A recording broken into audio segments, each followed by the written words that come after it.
Hello dear students, स्वागत है एक बार फिर से आपके अपने चैनल डिफेंस ट्यूटर में। आज की इस वीडियो में हम बात करेंगे कोस्ट गार्ड नाविक जीडी के रिगार्डिंग मैथ्स स्पेशल के प्रैक्टिस सेट नंबर 3 को। इससे पहले मैथ्स के रिगार्डिंग हमने आपको दो और प्रैक्टिस सेट्स को दिया है जीडी के रिगार्डिंग, और साथ ही साथ जीडी डीबी यांत्रिक तीनों के रिगार्डिंग हमने साइंस के और जीके के कंबाइंड दो प्रैक्टिस सेट्स को दिया है, और साथ ही साथ आपके जीडी वाले के लिए फिजिक्स प्लस साइंस के कंबाइंड एक प्रैक्टिस सेट्स को हमने दिया है। तो सभी स्टूडेंट जो भी अभी तक उन लेक्चर्स को नहीं देखे हैं तो जाकर देखिए। जीडी के रिगार्डिंग मैथमेटिक्स के सारे टॉपिक्स को, सारे जो चैप्टर्स आपको पढ़ने हैं उसको हमने कवर किया है, जिसके रिगार्डिंग हमने एक प्लेलिस्ट बनाया है। तो आप प्लेलिस्ट में जाकर उसे अच्छे से देख के सारे वीडियोस को चेक कर सकते हैं। तो चलिए बढ़ते हैं अपने इस वीडियोस की ओर। और वीडियो में बढ़ने से पहले आपको बता दें कि ज़्यादा से ज़्यादा क्वेश्चंस को प्रैक्टिस कीजिए। हमने भी आप सभी स्टूडेंट्स के लिए फ्री में ऑनलाइन प्रैक्टिस सेट्स को अरेंज किया है, लिंक डिस्क्रिप्शन में दे दिए गए हैं। जाइए लिंक पर क्लिक कीजिए और उन सभी प्रैक्टिस सेट्स को जोड़ दीजिए, ठीक है। तो बढ़ते हैं अपने इस वीडियोस की ओर। और किसी ना किसी आप जरूर किसी भी एक पेड प्रैक्टिस सेट्स को जरूर ज्वाइन कीजिए, क्योंकि पेड प्रैक्टिस सेट्स क्या होंगे आपको, वो आपको सीरीज बाई, यानी कहने का मतलब है कि जैसे जैसे आपके एग्जामिनेशन में जिस प्रकार से क्वेश्चन होते हैं उस प्रकार से वो क्वेश्चंस आपको वहाँ पे जब बनाइएगा तो आपको समय टाइम मैनेजमेंट का वहाँ पे आपको मौका मिलेगा। टाइम मैनेजमेंट को आप वहाँ पे थोड़ा सुधार पाइएगा, क्योंकि सेम बेस्ट आपके क्वेश्चन जैसे एग्जामिनेशन में दिए जाते हैं उसी प्रकार से वहाँ पे क्वेश्चन होंगे, तो वो आपको इस कारण से वहाँ पे हेल्प करेगा, ठीक है। किसी भी आप पेड प्रैक्टिस सेट्स को ले सकते हैं, किसी के भी प्रैक्टिस सेट्स को लीजिए आप। यदि आप अभी तक किसी प्रैक्टिस सेट्स को नहीं लिए तो जरूर लीजिए। हमारे अनुसार आप सिंपली परीक्षा ऐप के प्रैक्टिस सेट्स को ले लीजिए, क्योंकि उसके रिगार्डिंग हम आपका हेल्प भी कर सकते हैं। आप सिंपली लिंक दिया गया है आपको डिस्क्रिप्शन में, वहाँ पे परीक्षा ऐप का, उसको डाउनलोड कीजिए। टेस्ट सेक्शन में जाके जीडी का अगर आप दे रहे हैं तो जीडी का टेस्ट को बाई कीजिए, और वहाँ पे कैपिटल लेटर में ट्यूटर 50 का कोड लगाइए, TUTOR 50। इस प्रकार से कैपिटल लेटर में ट्यूटर 50 का कोड लगाइए कूपन कोड में। तो इस प्रकार से कोड लगाने से क्या होगा, आपको वहाँ पे 50% का डिस्काउंट मिल जाएगा, ठीक है। वो टेस्ट आपका 300 का है और 50% का डिस्काउंट मिल के वो कितना हो जाएगा आपका, वो आपका हो जाएगा 150। कितना हो जाएगा आपका 150 हो जाएगा, ठीक है। तो वहाँ से आपको प्रैक्टिस सेट्स मिल जाएगा, तो आप उसको अच्छे से प्रैक्टिस कीजिए। क्या कीजिए, उसको अच्छे से प्रैक्टिस कीजिए ताकि आपको बिल्कुल एग्जामिनेशन टाइप का फीलिंग आपको वहाँ से मिल सके। और यहाँ पे भी हम आपको क्वेश्चंस प्रैक्टिस करवा रहे हैं, तो इस तरीके से क्या होंगे, आपके अच्छे खासे क्वेश्चंस प्रैक्टिस हो पाएंगे, ठीक है। तो चलिए भाषणबाजी बहुत हो गई, आपको जो समझाना था आपको समझ में आ गया होगा। और सभी स्टूडेंट्स को एक ही बात बार बार बोलने से हम समझते हैं कि जो स्टूडेंट्स बात को समझते हैं, फॉलो करते हैं, बात कर समझते हैं, तो वो अब क्या करते हैं, मेहनत से पढ़ाई करते हैं और सलेक्शंस को लेते हैं। नहीं तो सिंपली सुन के छोड़ देने से कुछ होता नहीं है ऐसा, ठीक है। तो बात को फॉलो कीजिए और पढ़ाई कीजिए। बढ़ते हैं क्वेश्चंस की ओर। 1 नंबर क्वेश्चन देख सकते हैं। ऐसा क्वेश्चन हमने आपको पहले भी करवाया है जब आपको हम मैट्रिक्स और डिटर्मिनेंट पढ़ा रहे थे उस समय, ठीक है। हमने इस क्वेश्चन में आपको क्या निकालना है आपको बताइए। तो हमें इस क्वेश्चन में निकालना है, यदि हमें दिया गया है if A equal to something एक मैट्रिक्स दिया जा रहा है और बी इक्वल टू एक मैट्रिक्स दिया जा रहा है, और आपसे पूछा जा रहा है then the value of A into B dash. आपसे वैल्यू पूछा जा रहा है ए इंटू बी डैश। अच्छा देखिए, कुछ स्टूडेंट्स को यही नहीं पता रहेगा कि A इंटू बी डैश का मतलब क्या होता है। हमने आपको मैट्रिक्स और डिटरमिनेंट के चैप्टर पढ़ाते समय बताया था। आपको मैट्रिक्स डिटरमिनेंट के लेक्चर आपको मिल जाएंगे, आप सिंपली प्लेलिस्ट में जाइएगा, मैथ्स के प्लेलिस्ट, जीडी के प्लेलिस्ट जो होंगे उसमें वहाँ पे आपको मिल जाएंगे, ठीक है। तो यहाँ पे क्या है, ए बी डैश अगर आप जैसे ही डालते हैं, सॉरी जैसे ही आप ए बी डैश का अगर आप बात करते हैं तो ए बी डैश को हम ए बी पे पावर टी से भी जानते हैं, और इसका मतलब क्या होता है, ए बी डैश को हम ए बी का ट्रांसपोज के नाम से जानते हैं, या फिर ए बी पे पावर टी को भी हम ए बी के ट्रांसपोज के नाम से जानते हैं। दोनों आपस में क्या होते हैं, बराबर होते हैं। ट्रांसपोज कैसे निकाला जाता है, तो सबसे पहले हम क्या करेंगे, मैट्रिक्स ए बी को निकालेंगे और देन फिर क्या करेंगे, उसके ट्रांसपोज को फाइंड करेंगे। ज़्यादा समय यहाँ पे हम नहीं देंगे, क्योंकि यहाँ पे कंसेप्ट तो सिखा नहीं रहे, क्वेश्चंस प्रैक्टिस करवा रहे हैं, तो जल्दी से जल्दी करवाना है, ठीक है, क्योंकि आने वाले समय में और भी अधिक से क्वेश्चंस आपको दिया जा सके। ए बी कैसे फाइंड करते हैं, तो दो मैट्रिक्स हमारा ऐसे ऐसे रहता है, तो उसको मल्टीप्लिकेशन कैसे करते हैं, तो पहले वाले में हम ऐसे जाते हैं और दूसरे वाले में हम नीचे पर ऐसे चले जाते हैं, यानी इस प्रकार से ऐसे करके हम मैट्रिक्स को क्या करते हैं, मल्टीप्लाई करते हैं। तो चलिए देखते हैं यहाँ पे सबसे पहले क्या करेंगे, 2 को क्या करेंगे 5 से करेंगे, तो 5 दूना क्या होता है आपका 10 होता है, फिर प्लस का साइन देंगे और ये 5 को फिर 2 से करेंगे तो क्या होगा 10 हो जाएगा, ठीक है। पहला आपका एलिमेंट लिखा चुका है। दूसरा एलिमेंट क्या करेंगे, फिर से पहले वाले को क्या करेंगे, इससे मल्टीप्लाई करेंगे, और सॉरी क्या करना होगा यहाँ पे हमारा, ये जो हमारा दूसरा वाला है, ये एक सेकेंड, फिर ये क्या हमारा दूसरा वाला है, ये नीचे वाला, ठीक है। तो सबसे पहले ऐसे करके मल्टीप्लाई करते हैं इससे, तो हमने क्या किया, मल्टीप्लाई किया 5 टू 10 और 5 टू 10 हो गया हमारा, ठीक है। फिर क्या करेंगे हम, फिर इसको मल्टीप्लाई करेंगे इस वाले से, ठीक है। तो 7 टू 14, ये दूसरा एलिमेंट भी लिखाएगा, प्लस टाइम्स 5 इंटू 0 क्या हो जाएगा, 0 हो जाएगा। पहला वाला हमारा एक रो हमारा कंप्लीट हो चुका है। नेक्स्ट रो के लिए क्या करेंगे, नेक्स्ट वाला रो उठाएंगे और उसको क्या करेंगे, इस कॉलम से मल्टीप्लाई करेंगे और यहाँ पे लिखेंगे, फिर इसी रो को उठाएंगे, फिर इससे मल्टीप्लाई करेंगे और यहाँ पे लिखेंगे, ठीक है। चलिए लिखते हैं एक बार हम। एक बार जब आप कर लीजिएगा ना तो आपको कन्फ्यूजन नहीं होगा। यहाँ पे क्या होगा, 5 3 जा 15 प्लस में 2 फिर क्या होगा 7 3 का 21 प्लस 0, ये हो जाएगा वैल्यू। तो इसको हम यहाँ पे लिखेंगे, 10 10 क्या होता है हमारा 20 होता है, ये 14 हो जाएगा, ये कितना हो जाएगा 17, और ये हो जाएगा हमारा 21, ए बी का वैल्यू हमें मिल चुका है, लेकिन हमें तो ए बी नहीं निकालना है, हमें क्या निकालना है, हमें ए बी का डैश निकालना है, यानी ए बी का ट्रांसपोज निकालना है। तो ए बी के डैश को, या फिर सिंपल आप इसको ए बी के डैश को आप क्या लिख सकते हैं, ए बी का ट्रांसपोज भी लिख सकते हैं।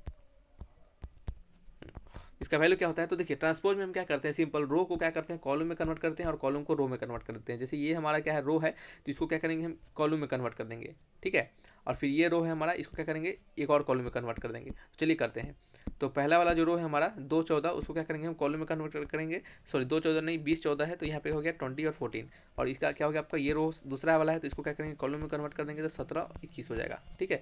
तो इस तरीके से क्या होगा, इसका आंसर होगा। बहुत ही सिंपल होता है, कंसेप्ट पता रहेगा, लॉजिक पता रहेगा, सब बनेगा क्वेश्चन, ठीक है। चलिए इसी को क्वेश्चन कुछ डिफरेंट तरीका से यहाँ पे हमने आपको जब बता रहे थे, तो वहाँ पे हमने आपको सिखाया था। यहाँ पे हो सकता है कि मल्टीप्लिकेशन में आपको ओमेगा हो जाए, क्यूब रूट ऑफ यूनिटी का यूज किया जाए, ठीक है, या फिर आपका एओटा का यूज किया जाए, कुछ भी यूज करके आपको क्वेश्चन बनाया जा सकता है। नेक्स्ट क्वेश्चन है नंबर 2 क्वेश्चन। ये क्वेश्चन हमने आपको पोस्ट भी किया था, कहाँ पे, कम्युनिटी में पोस्ट किया था। आप कम्युनिटी को हमेशा चेक करते रहिएगा, वहाँ पे क्वेश्चंस पोस्ट किए जाते हैं, ताकि क्या हो आप खुद से भी कुछ क्वेश्चंस को प्रैक्टिस कर सके वहाँ से नए नए क्वेश्चंस को, ठीक है। तो वहाँ पे इस क्वेश्चन को हमने पोस्ट किया था, तो इसका आंसर लगभग कितना 25-26 स्टूडेंट ने इस पर लाइक बटन दबाया था, शायद उन्होंने इसका आंसर ट्राई किया होगा, या फिर 3-4 स्टूडेंट ने हमें कमेंट भी किया था। तो यहाँ पे क्वेश्चन नंबर 2 में देखिएगा, यहाँ पे लिखा जा रहा है कि the foci of the ellipse, इस इलिप्स के आपको फोकाई को बताना है, यानी फोकस को बताना है, ठीक है। तो इलिप्स के फोकस को हम कैसे निकालते हैं, इलिप्स के फोकस को हम कैसे निकालते हैं, तो सबसे पहले आपको बताना चाहिए कि इलिप्स होता क्या है, इलिप्स का इक्वेशन क्या होता है, पता है आपको। चलिए मेरे में क्या प्रॉब्लम है, एक आपको बता देते हैं कि हम चाहते हैं कि जब भी कुछ बताएं तो थोड़ा सा एकदम कह सकते हैं कि एलिब्रेट करके बता दें, ताकि किसी को नहीं भी पता रहे ना, तो वो भी यहाँ से इसी एक क्वेश्चन से ही कुछ अच्छा सीख ले, ठीक है। नहीं तो सिंपल आंसर बता के बनाना रहेगा तो तेजी में बना के भाग जाएंगे हम, ठीक है। तो उससे आपको फायदा नहीं होगा, हमारा रिवाइज नहीं करना है, रिवाइज आपको करना है, ठीक है। तो उसके लिए आपको मेहनत करना पड़ेगा ना। तो यहाँ पे क्या है कि एक इलिप्स का इक्वेशन क्या होता है, first of all I will tell you that कि इलिप्स का इक्वेशन क्या होता है। तो इलिप्स का इक्वेशन होता है हमारा कि x square upon a square plus में y square upon b square equal to क्या होता है, 1 होता है। आपने पढ़ा होगा कि जो कोनिक सेक्शन में कि एक इलिप्स होता है, एक हाइपरबोला होता है, एक पैराबोला होता है, ठीक है। तो यहाँ पे हमारा ये इलिप्स है, इलिप्स कैसा होता है फोटो, तो इलिप्स का फोटो होता है हमारा ऐसा, ठीक है, एकदम चिपटा टाइप का। तो ये हमारा इलिप्स होता है। तो यहाँ से जो हमारा इसेंट्रिसिटी होता है, जिसे कि क्या कहते हैं हम, इस फोकस का इसेंट्रिसिटी जिसे कि हम ई से डिनोट करते हैं, वो क्या होता है, आपको उसका फॉर्मूला क्या होता है ए और बी के टर्म में, तो वो होता है हमारा a square equal to b square into 1 minus e square, ठीक है। ये क्या होता है हमारा, इसका वैल्यू होता है, ठीक है। हमें क्या निकालना है बताइए, सबसे पहले हमें निकालना है फोकाई, ठीक है। अच्छा, इस इलिप्स का फोकस क्या होगा बताइए, इस इलिप्स का फोकस क्या होगा। तो इस इलिप्स में हमारा देखेंगे कि कौन सा वैल्यू हमारा बड़ा है, ए बड़ा है या फिर बी बड़ा है। तो ए को देखेंगे 128 है, यानी ए स्क्वायर का वैल्यू कितना है आपका, यहाँ पे लिख देते हैं ए स्क्वायर का वैल्यू हमारा कितना है 128, और बी स्क्वायर का वैल्यू कितना है हमारा 144। तो अच्छा बताइए इसमें से बड़ा कौन सा होगा, तो अब स्वाभाविक बात है कि हमारा क्या होगा, बी बड़ा होगा, यानी बी ग्रेटर देन ए। जब बी हमारा क्या होता है, ग्रेटर देन ए होता है, ठीक है, जब बी हमारा क्या होता है, ग्रेटर देन ए होता है, तो जो हमारा इलिप्स होता है उसका फोकस कहाँ पे होता है, तो उसका जो फोकाई होता है, यानी फोकस जो होता है वो होता है हमारा वाई एक्सिस पे, ठीक है। तो वाई एक्सिस पे फोकस होगा, तो फोकस का वैल्यू क्या होता है, तो फोकाई का वैल्यू हम यहाँ पे लिख देते हैं, वो होता है आपका 0, प्लस माइनस बी इंटू ई, जहाँ पे बी का वैल्यू हम यहाँ से निकाल सकते हैं। बी स्क्वायर का वैल्यू जब हमें 144 पता है, तो बी का वैल्यू हम निकाल लेंगे, सिंपल है।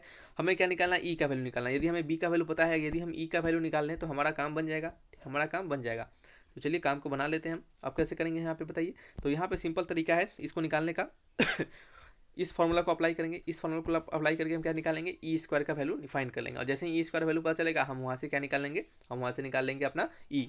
तो निकालते हैं, तो ए स्क्वायर का वैल्यू कितना है 128 है, equal to 144 into 1 minus e square. हम क्या करेंगे, 128 को क्या करेंगे, उसको 144 से भाग कर देंगे और इसको लिखेंगे 1 माइनस ई स्क्वायर, ठीक है। तो ये आपका कटेगा 8 टाइम्स और ये कटेगा आपका 9 टाइम्स, तो ये आपका वैल्यू हो गया E square equal to 1 minus 8/9। तो ई स्क्वायर का वैल्यू कितना हो गया 1/9, तो ई का वैल्यू कितना हो गया प्लस माइनस 1/3, ठीक है। ये हमारा क्या निकल गया, ई का वैल्यू निकल गया, ठीक है, समझ रहे हैं। बढ़े नेक्स्ट क्वेश्चन की ओर, सॉरी नेक्स्ट क्वेश्चन बोल रहे हैं, आगे नेक्स्ट की ओर बढ़ते हैं, ठीक है। तो नेक्स्ट इसमें क्या करेंगे हम, अब हमें ई का वैल्यू पता चल चुका है, तो देन फिर हमें निकालना है फोकाई का वैल्यू। तो FOCI फोकाई का क्या होता है, हमने बताया अभी तुरंत 0, प्लस माइनस बी इंटू ई, ये होता है ना कोऑर्डिनेट फोकाई का। तो 0 का तो 0 रहेगा और प्लस माइनस का प्लस माइनस रहने देंगे। बी का वैल्यू क्या हो जाएगा हमारा, अगर बी स्क्वायर का वैल्यू 144 है तो बी का वैल्यू कितना होगा 12 हो जाएगा, ठीक है, 12 हो जाएगा। इंटू में ई का वैल्यू कितना है हमें 1/3 पता है, क्या है 1/3 पता है, तो यहाँ पे 1/3 डाल दिया हमने। ये कितना टाइम्स करेगा, 4 टाइम्स कर जाएगा। तो फोकाई का वैल्यू क्या हो गया, 0, ±4। 0, ±4 इज द राइट आंसर। ठीक है, बताइए कौन सा ऑप्शन मैच कर रहा है sorry, option number b is the right answer. Option number b is the right answer. ठीक है, बढ़े नेक्स्ट क्वेश्चन की ओर। बढ़े नेक्स्ट क्वेश्चन, देखिए ये याद रखिएगा, ये वाला नहीं लगा दीजिएगा ऑप्शन नंबर ए, नहीं तो गलत हो जाएगा। नेक्स्ट क्वेश्चन है नंबर थर्ड क्वेश्चन।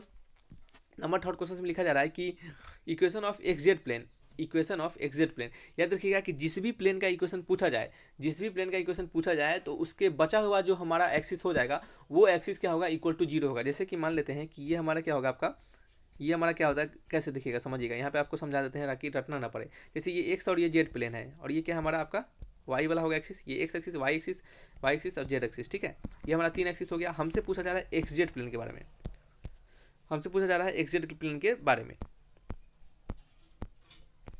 तो हम एक्सजेड प्लेन के बारे में कैसे जानेंगे, तो यही हमारा है ना एक्सजेड प्लेन, यानी वैसा प्लेन जो कि क्या हो, एक्स और जेड को कंटेन करे। ठीक है, तो ये प्लेन हो गया हमारा, यही प्लेन हो गया। तो इस प्लेन में बताइएगा, इस प्लेन में हमारा क्या होगा, वाई एक्सिस जो क्या होगा आपका, वो 0 होगा। इस प्लेन में बात करेंगे, इस प्लेन में तो कहीं पे भी वाई एक्सिस नहीं है, तो वाई एक्सिस क्या होगा, इस प्लेन में हमारा 0 होगा। तो एक्सजेड प्लेन का जो इक्वेशन क्या होता है, तो एक्सजेड प्लेन का इक्वेशन होता है वाई एक्सिस इक्वल टू 0, यानी वाई इक्वल टू 0। यहीं आपसे अगर आपसे वाई जेड प्लेन पूछा जाता तो आप क्या करते हैं, यहाँ पे वाई जेड प्लेन हमारा यही हो गया। यहाँ पे क्या होता है हमारा, यहाँ पे हमारा होता है एक्स इक्वल टू 0। अगर एक्स वाई प्लेन पूछा जाता तो यहाँ पे क्या होता हमारा इक्वेशन, यहाँ पे इक्वेशन होता हमारा जेड इक्वल टू 0। तो ये 3 इक्वेशन आपको इस तरह से बना के पूछा जा सकता है। ठीक है, और इस तीनों इक्वेशन पे ये जो छोटा सा यूज है, यहाँ पे ये छोटा सा इक्वेशन है, यहाँ पे इक्वेशन और एक्सजेड प्लेन जैसे पूछा जा रहा है, इसका यूज कभी कभी क्या होता है, एक थोड़ा सा बड़े क्वेश्चन में भी यूज कर लिया जाता है। ठीक है, चलिए तो नेक्स्ट क्वेश्चन की ओर बढ़ते हैं। नेक्स्ट क्वेश्चन हमारा क्या है, इंटीग्रेशन का क्वेश्चन है। इंटीग्रेशन में लिखा जा रहा है कि क्वेश्चन नंबर 4 है कि integration of 1/e⁻x plus times of e⁻−x। ठीक है, इसका इंटीग्रेशन हमने आपको बताया भी है पहले भी। ठीक है, जब हम आपको इंटीग्रेशन पढ़ा रहे थे उस समय इस प्रकार के क्वेश्चन हमने आपको बताए हुए हैं। अगर नहीं पढ़ा है आपने तो कोई बात नहीं, यहाँ पे सीख लीजिए।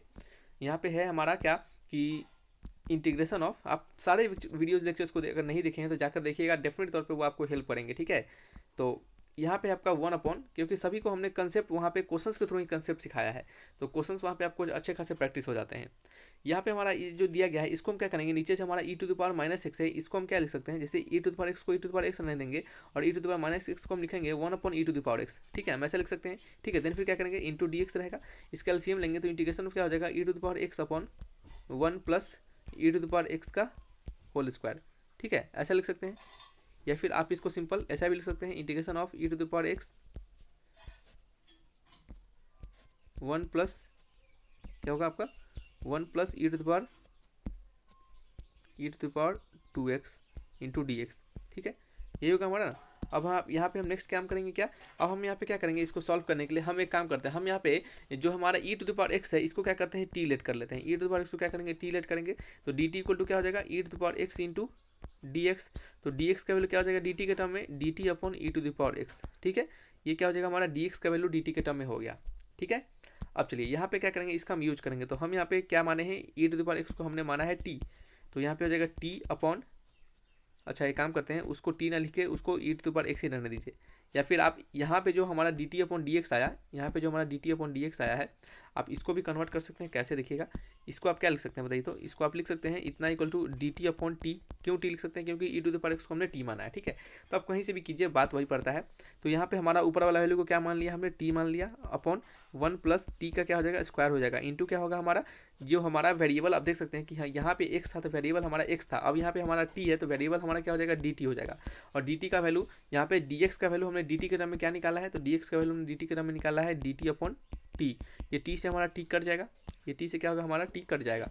ठीक है, देन फिर क्या होगा यहाँ पे बचेगा, तो यहाँ पे बचेगा integration of dt/1 plus T square. ठीक है, और बताइए ये 1/1 plus T square into D T जो है ये किसका इंटीग्रेशन है, तो ये इंटीग्रेशन हमारा tan इनवर्स टी का। आपने पढ़ा होगा 1/1 प्लस एक्स स्क्वायर का इंटीग्रेशन, तो उसका होता है tan इनवर्स एक्स। यहाँ पे एक्स ना होकर टी है तो यहाँ पे क्या हो जाएगा, tan इनवर्स टी हो जाएगा। ठीक है, फिर क्या लगेगा, प्लस में कांस्टेंट ऑफ इंटीग्रेशन सी लगेगा। हमने टी को क्या माना था, तो हमने टी को माना था e⁻x, क्योंकि आंसर हम टी के टर्म में नहीं डाल सकते, क्योंकि ये जो टी है ये हमारा अजम्पशन है, ये टी हमारा अजम्पशन है। क्वेश्चन में तो e⁻x में दिया गया होगा, तो यहाँ पे हम टी के जगह पे e⁻x डाल देंगे, तो tan inverse e⁻x plus constant of integration c लगेगा। ठीक है, तो इसका आंसर क्या हो जाएगा, इसका आंसर हो जाएगा हमारा ऑप्शन नंबर बी। ठीक है, बढ़े नेक्स्ट क्वेश्चन की ओर। नेक्स्ट क्वेश्चन हमारा है नंबर 5th क्वेश्चन। नंबर 5 में इंटीग्रेशन ही यहाँ पे है, इंटीग्रेशन में है हमारा 0 से 2 1/√4 - x²। ठीक है, इसका इंटीग्रेशन करना है। बड़ा ही लल्लू वाला इंटीग्रेशन है, ये बहुत ही सिंपल इंटीग्रेशन है। आप अगर इसको समझेंगे तो आसानी से कर पाइएगा, ठीक है। कैसे दिखेगा, यहाँ पे लिखेंगे 0 से 2 1/√4 minus x square into D x. आप 4 को क्या लिख सकते हैं, आप 4 को लिख सकते हैं 2 का स्क्वायर माइनस एक्स का स्क्वायर इंटू डी एक्स, ठीक है, ऐसा लिख सकते हैं बिल्कुल। अब आप बताइए कि ये क्या है हमारा, तो ये हमारा साइन इनवर्स एक्स का, जैसे आपने पढ़ा होगा कि डी एक्स, जैसे आपने पढ़ा है क्या, यहाँ पे आपको समझा देते हैं, एक बार नोट करके भी लिख लीजिएगा। चलिए, हालांकि हमने ये सभी कुछ बताया हुआ है पहले से। यहाँ पे लिखेगा integration of D x upon √1 minus x square. ये अपने फार्मूला पढ़ा होगा। ये फार्मूला का आंसर क्या होता है, तो इसका वैल्यू होता है साइन इनवर्स एक्स। इसका इंटीग्रेशन क्या होता है हमारा, साइन इनवर्स एक्स होता है, ठीक है। लेकिन यहीं पे यदि integration of D x upon यहाँ पे 1 की जगह ना होकर क्या है ए स्क्वायर माइनस एक्स स्क्वायर रहता है, तो तब हमारा इंटीग्रेशन क्या हो जाता है, तो हमारा इंटीग्रेशन होता है साइन इनवर्स एक्स अपॉन ए। जैसे यहाँ पे एक्स अपॉन 1 था, क्योंकि यहाँ पे 1 था, लेकिन यहाँ पे 1 ना होकर क्या है हमारा ए है, तो यहाँ पे क्या हो जाएगा हमारा, सिंपल यहाँ पे ए हो जाएगा, ठीक है। यहाँ पे 1 आप लिख सकते हैं, ऐसा समझ रहे हैं, समझने के लिए। तो ये होता है इसका वैल्यू। तो यहाँ पे आप देख सकते हैं कि इसका वैल्यू क्या हो जाएगा, तो इसका वैल्यू हो जाएगा हमारा साइन इनवर्स एक्स अपॉन 2, और 0 से 2 हमारा क्या है, आपका लिमिट है, वो तो रहेगा ही। फिर यहाँ पे क्या करेंगे, अब सिंपल लिमिट डालेंगे, तो साइन इनवर्स 2/2 डाल देंगे, साइन इनवर्स 2/2 माइनस में साइन इनवर्स 0 हो जाएगा। तो साइन इनवर्स 0 का वैल्यू क्या होता है हमारा, 0 होता है, और साइन इनवर्स 2/2 क्या हो जाएगा आपका, ये सिंपल साइन इनवर्स 1 हो जाएगा, और साइन इनवर्स 1 का वैल्यू क्या होता है आपका, π/2 होता है, यानी 90 degree. Option number c is the right answer, ठीक है। बढ़े नेक्स्ट क्वेश्चन की ओर। चलिए, नेक्स्ट क्वेश्चन हमारा है नंबर 6 क्वेश्चन। नंबर 6 क्वेश्चन में लिखा जा रहा है, क्या लिखा जा रहा है पढ़िएगा। नंबर 6 में लिखा जा रहा है हमारा यहाँ पे कि if f x equal to 2 to the power x, if f x equal to 2 to the power x, then F0 F1 F2 are in, ठीक है। अब देखिए यहाँ पे बड़ा ही सिंपल क्वेश्चन है, आपसे पूछा जा रहा है कि यदि हमारा f x equal to 2 to the power x हो, तो F0 F1 और F2 का वैल्यू क्या होगा। तो फर्स्ट ऑफ ऑल हमें क्या करना पड़ेगा, इन तीनों का वैल्यू निकालना पड़ेगा। तो हम यहाँ पे लिखेंगे f x equal to 2 to the power x, तो एफ ऑफ 0 का वैल्यू क्या होगा, यानी x की जगह पे 0 डालना है। यहाँ पे x था तो यहाँ पे x था, यहाँ पे 0 होगा तो यहाँ पे क्या डाला जाएगा, 0 डाला जाएगा, ठीक है। तो एफ ऑफ 0 का वैल्यू क्या होगा, 2 to the power 0, यानी वैल्यू होगा 1। एफ ऑफ 1 का वैल्यू क्या हो जाएगा हमारा, 2 to the power 1, यानी वैल्यू हो जाएगा 2। एफ ऑफ 2 का वैल्यू क्या हो जाएगा, 2 to the power 2, यानी वैल्यू हो जाएगा आपका 4।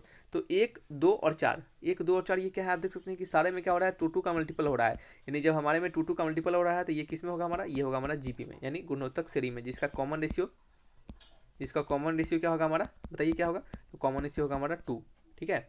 तो ऑप्शन मैच कीजिए, ऑप्शन होगा ऑप्शन नंबर बी, ठीक है।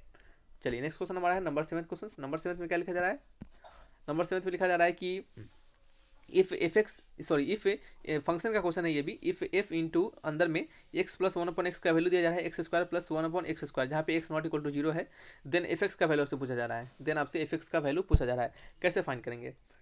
ये फंक्शन का क्वेश्चन होता है। इस प्रकार के क्वेश्चन अगर आप 1-2 बना लीजिएगा तो क्या होगा, आपको आने वाले समय में जब ऐसे क्वेश्चन बनेंगे तो आपको परेशानी नहीं होगी। लेकिन अगर आप नहीं पहले से प्रैक्टिस करके रखिएगा तो क्या होगा, आपको परेशानी जरूर होगी, ठीक है। तो ये हमारा इतना वैल्यू हमें दिया जा रहा है, हमसे पूछा जा रहा है एफ ऑफ एक्स का वैल्यू। तो कैसे एफ ऑफ एक्स का वैल्यू फाइंड करेंगे, तो एक काम करते हैं, यहाँ पे जो x प्लस 1/x है, ये x प्लस 1/x है, हम इसको क्या मानते हैं, y मानते हैं, हम इसको क्या मानते हैं, y मानते हैं, ठीक है। अब यहाँ पे हम क्या करेंगे, एफ ऑफ वाई लिखेंगे इक्वल टू, इसको हम कैसे लिख सकते हैं, तो देखिए इसको हम ऐसा लिख सकते हैं क्या, x प्लस 1/x का whole square minus 2 into x into 1/x, ठीक है, या फिर एक्स एक्स कर जाएगा, ये सिंपल ऐसा लिखा जाएगा, ठीक है। अब इसको जब आप तोड़िएगा तो क्या हो जाएगा, x square plus 1/x square, फिर प्लस में 2 इंटू एक्स इंटू 1/x, तो x/x से एक्स एक्स कर जाएगा, फिर सीधे प्लस में 2 बच जाएगा, और माइनस में 2 है यहाँ पे कट जाएगा, फिर पहले की तरह हमारा आ जाएगा, ठीक है। और इसको हमने क्या माना है, इसको हमने माना है y, एफ ऑफ वाई का वैल्यू क्या है, वाई स्क्वायर माइनस 2, ठीक है, वाई स्क्वायर माइनस 2। हम यहाँ पे क्या करेंगे, अब यहाँ पे लेट कर लेंगे, y equal to x put कर देंगे, या फिर लेट नहीं कर सकते हम, एक काम करते हैं, यहाँ पे लिखते हैं put y equal to x, जहाँ जहाँ y है वहाँ एक्स डाल दीजिए। तो f of x equal to क्या हो जाएगा हमारा, एक्स स्क्वायर माइनस 2। हमें एफ ऑफ एक्स का वैल्यू पूछा जा रहा था, हमने एफ ऑफ एक्स का वैल्यू निकाल लिया, जो कि होगा x square minus 2। Option number c, sorry option number c नहीं है, ऑप्शन नंबर बी है, ठीक है, b is the right answer. चलिए, नेक्स्ट क्वेश्चन आपका है नंबर 8। नंबर 8 में लिखा जा रहा है कि if the ratio of roots is r of equal, if the ratio of roots is r of the equal इतना, देन अच्छा कुछ क्वेश्चन में गलती है क्या, एक बार चेक कर लेते हैं हम। ठीक है। इस क्वेश्चन में थोड़ा सा लिखने में थोड़ा सा गड़बड़ी है। क्वेश्चन में क्या है आपका कि if the roots of the ratio of the roots is r of the equation. देखिए यहाँ पे क्वेश्चन होना चाहिए कि जो हमारे रूट्स हैं, हमारे जो यदि समीकरण इतना के मूलों का अनुपात आर है, यानी कहने मतलब इस इक्वेशन के, यहाँ पे इक्वल नहीं इक्वेशन होना चाहिए, इस इक्वेशन के जो हमारे रूट्स हैं उनका जो रेशियो है वो कितना आपका आर है। ठीक है, तो आपसे इतना का वैल्यू पूछा जा रहा है, तो हम मानते हैं कि अल्फा एक रूट्स है और दूसरा क्या रूट्स है, बीटा। ठीक है, तो अल्फा अपॉन बीटा यानी उन रूट्स का जो रेशियो है वो कितना आपका आर के बराबर दिया जा रहा है। तो अल्फा एक रूट्स है तो, और बीटा क्या है हमारा, एक अनदर रूट्स है, तो अल्फा इक्वल टू क्या हो जाएगा, आर टाइम्स ऑफ बीटा हो जाएगा। ठीक है, तो हमें क्या पता चला यहाँ पे, एक रूट्स हमारा अल्फा है तो दूसरा रूट्स क्या हो जाएगा आपका, चलिए एक काम करते हैं, एक रूट्स हमारा अगर आर बीटा है तो दूसरा रूट्स क्या हो जाएगा हमारा, सिंपल बीटा हो जाएगा, क्योंकि दोनों को हमने बीटा का टर्म में ले लिया। ठीक है, ये दो हमारे रूट्स हो जाएंगे। सम ऑफ रूट्स क्या होता है हमारा, सम ऑफ रूट्स होता है r beta plus beta equal to, यानी अल्फा प्लस बीटा, तो अल्फा का वैल्यू आर बीटा है तो r beta plus beta equal to कितना आपका minus b by a. Product roots क्या होता है आपका, अल्फा इंटू बीटा, यानी अल्फा का वैल्यू आर बीटा है और दूसरा का वैल्यू बीटा है तो r into beta square equal to क्या हो जाएगा आपका सी बाई ए। ठीक है, अब चलिए नेक्स्ट हमारा क्या है, अब आगे नेक्स्ट हमारा आगे काम है अब हमारा इसको सॉल्व करना फर्दर। तो अब कैसे सॉल्व कर सकते हैं बताइए। तो अब यहाँ पे हम क्या कर सकते हैं कि इन दोनों को डिवाइड करेंगे, तो ऊपर वाले से बीटा कॉमन ले लेंगे और यहाँ पे हो जाएगा हमारा 1 प्लस आर, और नीचे हो जाएगा हमारा क्या, r into beta square equal to a से ए कट जाएगा और हो जाएगा माइनस बी अपॉन सी। ठीक है, क्या हो जाएगा, माइनस बी अपॉन सी हो जाएगा। हमें क्या निकालना है, इसका वैल्यू निकालना है, यानी हमारा 1 प्लस आर का क्या होना चाहिए, स्क्वायर होना चाहिए। तो एक काम करते हैं, ये बीटा से हमारा एक बीटा काट देते हैं। ठीक है, और यहाँ पे लिखते हैं 1 plus r upon r equal to minus b upon c into beta, into क्या लिखेंगे, बीटा लिख देंगे, इधर बीटा को बुला लिए। ठीक है, अब क्या करते हैं, दोनों साइड स्क्वायरिंग कर देते हैं, तो 1 प्लस आर का होल स्क्वायर अपॉन ये आर का whole square equal to minus b upon c into beta का होल स्क्वायर, इसका भी होल स्क्वायर। ठीक है, तो ये हमारा हो जाएगा सिंपल बी स्क्वायर अपॉन सी स्क्वायर। और एक काम करते हैं, एक आर को यहाँ पे रहने देते हैं, ये जो आर स्क्वायर है इसमें से एक आर को यहाँ पे रहने देते हैं और एक आर को इधर बुला लेते हैं। क्यों बुलाएंगे, देखिएगा क्यों, क्योंकि एक आर और ये बीटा स्क्वायर की मिलके हमारा वैल्यू क्या होगा, ये आर और ये बीटा स्क्वायर मिलकर हमारा वैल्यू सी अपॉन ए हो जाएगा, और हमें निकालना यही है, नीचे आर स्क्वायर की जरूरत नहीं है। ठीक है, तो इसका आंसर हमने एक आर को इधर बुला लिया, तो बी स्क्वायर अपॉन सी स्क्वायर इंटू में आर बीटा स्क्वायर का वैल्यू क्या है, सी अपॉन ए है, तो ये सी से एक सी कर जाएगा, वैल्यू हो जाएगा बी स्क्वायर अपॉन ए सी, क्या हो जाएगा, वैल्यू हो जाएगा बी स्क्वायर अपॉन ए सी। तो हमें निकल गया 1 प्लस आर अपॉन आर, इसका होल स्क्वायर इक्वल टू क्या निकल गया हमें, बी स्क्वायर अपॉन ए सी, यही निकालना था हमें, यही निकालना था ना। तो इसका आंसर मैच कीजिए, ऑप्शन कौन सा मैच कर रहा है, b square upon a c, option number b is the right answer. ठीक है, बढ़े नेक्स्ट क्वेश्चन की ओर। नेक्स्ट है नंबर 9 का। नंबर 9 में हमारा ये फिर से क्वाड्रेटिक इक्वेशन का ही क्वेश्चन है। यहाँ पे पूछा जा रहा है आपसे कि इफ अल्फा बीटा हमारे क्या है, रूट्स ऑफ इक्वेशन इसके, देन आपको अल्फा माइनस बीटा का मॉडुलस का वैल्यू पूछा जा रहा है। ठीक है, तो देखिए अल्फा माइनस बीटा का जो मॉडुलस होता है कैसे निकालेंगे। देखिए आपको पता होगा कि अल्फा माइनस बीटा का जो होल स्क्वायर होता है, इसका वैल्यू होता है अल्फा प्लस बीटा का whole square minus 4 alpha beta. ठीक है, ये कैसे आता है आपको पता होना चाहिए, कैसे आता है, इसको तोड़ेंगे तो alpha square plus beta square plus 2 alpha beta हो जाएगा, और ये माइनस 4 अल्फा बीटा है, ये मिलके क्या हो जाएगा, माइनस 2 अल्फा बीटा हो जाएगा, और यहाँ पर alpha square plus beta square पहले से है, ये किसका फॉर्मूला हो जाएगा, तो ये अल्फा माइनस बीटा का होल स्क्वायर हो जाएगा, यानी इसके बराबर हो जाएगा। ठीक है, तो इस तरीके से क्या कर सकते हैं हम, इसको ये भी लिख सकते हैं। तो ये फॉर्मूला होता है, हालांकि ये सभी को याद रहता है, बहुत सिंपल फॉर्मूला है। तो यहाँ पे हमारा ऐसा होता है। अब हम क्या कर सकते हैं, अभी बताइएगा। तो अब हम यहाँ पे करेंगे कि हमें अल्फा प्लस बीटा और अल्फा इंटू बीटा का वैल्यू मिल सकता है। कैसे मिल सकता है, हमें उस इक्वेशन दिया जा रहा है, तो सम ऑफ रूट्स और प्रोडक्ट ऑफ रूट्स हम आसानी से निकाल लेंगे, हम तो तेज हैं। ठीक है, हम क्या करेंगे, हम तो निकाल लेंगे। कैसे निकालेंगे, अल्फा प्लस बीटा का वैल्यू हो जाएगा माइनस बी बाई ए यानी माइनस 6, अल्फा इंटू बीटा का वैल्यू हो जाएगा सी बाई ए यानी सिंपल 1, यहाँ पे जगह माइनस 6 का स्क्वायर यानी सिंपल लिखते हैं इसको जल्दी से 36, क्या लिखेंगे 36, और ये आपका माइनस 4 वैल्यू हो जाएगा आपका 32। ठीक है, क्या हो जाएगा 32, और आपसे पूछा जा रहा है अल्फा माइनस बीटा का मॉडुलस। तो जब यहाँ पे क्या करेंगे, स्क्वायरिंग को जब हम हटाते हैं तो क्या लिखते हैं, मॉडुलस लिखते हैं। ठीक है, तो मॉडुलस को लिखेंगे और यहाँ पे लिख देंगे रूट अंडर 32, रूट अंडर 32 का वैल्यू हो जाएगा √4√2, आंसर होगा ऑप्शन नंबर सी। ठीक है, नेक्स्ट क्वेश्चन हमारा है नंबर 10। नंबर 10 में आपसे क्या पूछा जा रहा है, नंबर 10 में पूछा जा रहा है आपसे कि in how many ways can the letters of the word Bisauli be arranged. ठीक है, कहा जा रहा है कि कितने तरीके से ये जो वर्ड बिसाउली है इसको अरेंज किया जा सकता है। हमने आपको अरेंजमेंट सिखाया था। अरेंजमेंट निकालने के लिए क्या करते थे, यहाँ पे लिखते हैं हम अरेंजमेंट। ठीक है, अरेंजमेंट, ये शादी वाला अरेंजमेंट नहीं है। ठीक है, तो अरेंजमेंट इक्वल टू क्या हो जाएगा आपका, यहाँ पे हो जाएगा हमारा अरेंजमेंट इक्वल टू हो जाता है, जैसे हमने आपको सिखाया था कि आपको क्या करना है, सबसे पहले फर्स्ट ऑफ ऑल आपको जितने भी लेटर हैं वर्ड्स के उसको काउंट करना है, तो इसको हम काउंट करेंगे तो टोटल हमारा 7 लेटर हो जाएगा, और 7 लेटर जैसे ही निकलेंगे उसको क्या करेंगे, फैक्टोरियल लगा देंगे, ठीक है। तो हमारा ये आंसर हो जाएगा। लेकिन इस आंसर के साथ साथ हमें यह भी चेक करना पड़ता है कि क्या कुछ हमारे लेटर्स रिपीटेशन के साथ हैं या फिर नहीं है। यदि रिपीटेशन के साथ होंगे तो जितने वर्ड रिपीटेशन, जितने लेटर रिपीटेशन के साथ होंगे उससे हमें डिवाइड भी करना होगा। तो यहाँ पे देखेंगे कि हमारा जो आई है वो कितना है, 2 टाइम्स है, बाद बाकी सभी हमारा एक एक बार है। तो इसको क्या करेंगे, हम आई को फैक्टोरियल से डिवाइड कर देंगे नीचे, ठीक है। तो ये हमारा वैल्यू हो जाएगा। तो इसको तोड़ते हैं आगे, तो 7 6 5 4 3 2 अपन नीचे 2, ये 2 से हमारा ये 2 कट गया, ठीक है।